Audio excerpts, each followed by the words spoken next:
Okay, each student here at Marvin in 5th grade is creating their own math interactive journals.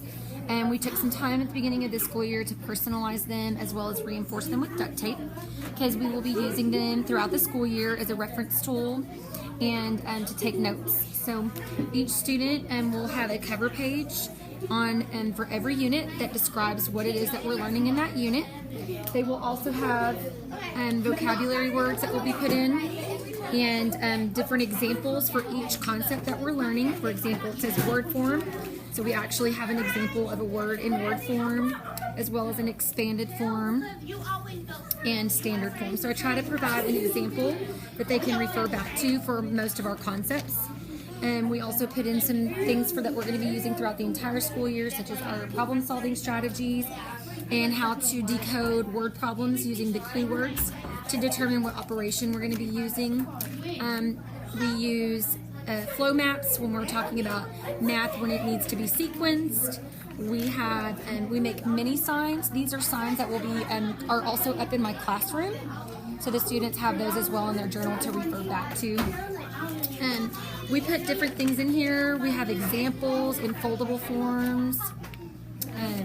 We put charts and diagrams in our foldables. I always try to provide examples of every concept, step-by-step examples, so that you have those at home when you're going over problems, reviewing, correcting assignments, homework. And again, this is another poster that we made that talks about quotients. Our vocabulary words will usually be found in flaps that look like this. So they have the word, and then they have the vocabulary definition inside, as well as an example if that applies.